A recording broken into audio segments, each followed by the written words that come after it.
오늘 아침 신문 시작합니다. 최근 SNS상에 테러를 예고하는 협박글이 잇따라 올라오고 있죠. 이러한 공중협박죄에 대한 처벌은 솜방망이 수준이라는 기사입니다. 서울경제입니다.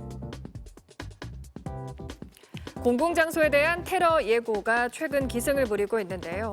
이달에만 서울 중구 신세계백화점, 송파구 올림픽공원 체조 경기장 등 폭발물 설치 협박글이 줄줄이 올라왔습니다. 장난글 하나에 막대한 경제적 손실과 경찰 특공대 등 공권력이 낭비되고 있는데요.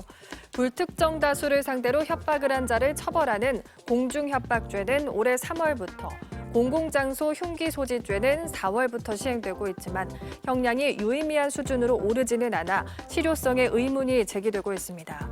올 3월 공중협박죄 도입 이후 7월까지 총 48명이 해당 혐의로 검거됐지만 구속은 4명에 그쳤는데요. 촉법소년은 처벌 대상에서 제외되는 등 혐의 적용 대상에 한계도 있습니다. 공중협박죄의 실형 비율이 낮아 모방 범죄로 이어질 수 있다는 점에서 형량을 높여야 한다는 지적이 나옵니다. 다음은 세계일보입니다. 기후위기로 농산물의 작황이 나빠졌다며 농업인들이 한전을 상대로 손해배상 청구 소송을 제기했습니다. 이들은 한국전력과 자회사 5곳이 국내 누적 온실가스 배출량의 약 27%를 차지하는데 감축 책임을 다하지 않아서 기후위기를 초래했다고 주장하는데요. 농업인들은 어제 기자회견을 열고 급변한 기후환경으로 작황이 나빠진 상황을 언급했습니다. 경남 함양의 사과 농사는 뒤늦은 꽃샘추위로 냉해 피해가 심각했고요. 충남 서산과 당진에서도 침수로 인해 벼가 잠기면서 피해를 입었습니다. 손해배상 청구액은 원고 1인당 500만 원과 위자료 2,035원인데요. 2035는 지난해 G7 회의에서 석탄 화력발전소 폐쇄 기한으로 잡은 연도를 뜻합니다.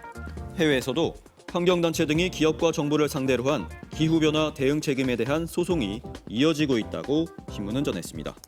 이어서 동아일보 보겠습니다.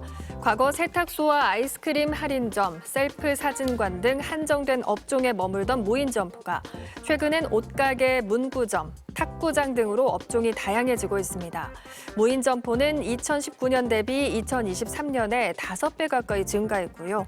유통업계에 따르면 가맹점이 아닌 매장까지 합한 전국 무인 점포 수는 10만 개가 넘는 것으로 추정되는데요. 이러한 무인 점포 급증의 가장 큰 배경은 인건비 부담이라고 신문은 분석했습니다. 올해 사상 처음으로 10,000원 시대에 들어선 최저임금이 내년에는 1,320원으로 오르는데요. 고용비용 부담으로 기존 점포를 무인 형태로 전환하는 사례도 나타나고 있고요. 초기 비용이 적어 진입장벽이 낮은 점도 증가 요인으로 꼽힌다고 신문은 전했습니다. 같은 신문 기사 하나 더 보겠습니다. 최근 보험료가 저렴하고 스마트폰으로 쉽게 가입할 수 있는 미니 보험이 다양해지고 있습니다.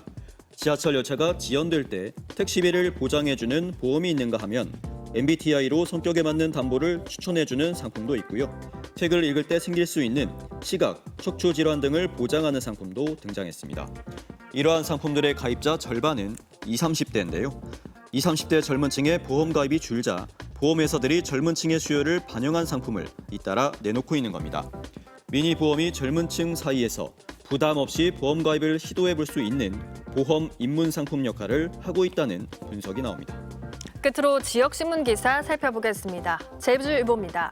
제주 지역 청소 노동자 절반 이상이 비정규직이며 3명 중 1명 이상은 월급이 150만 원에도 못 미치는 것으로 나타났습니다. 제주 여성가족원 조사에 따르면 청소 노동자 가운데 비정규직이 52.2%로 나타났고요. 월 평균 임금 실수령액은 150만 원 미만이 37.5%로 가장 많았습니다. 주당 평균 근무 시간이 40시간을 초과하는 노동자는 11.4%로 집계됐는데요.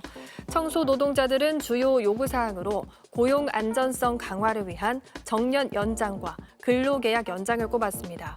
제주 지역 임금 노동자 10명 가운데 1명 이상이 청소 노동자인 만큼 고용 안전성과 근로 환경 개선을 위한 법적, 제도적 보완이 필요하다고 신문은 지적했습니다. 지금까지 오늘 아침 신문이었습니다.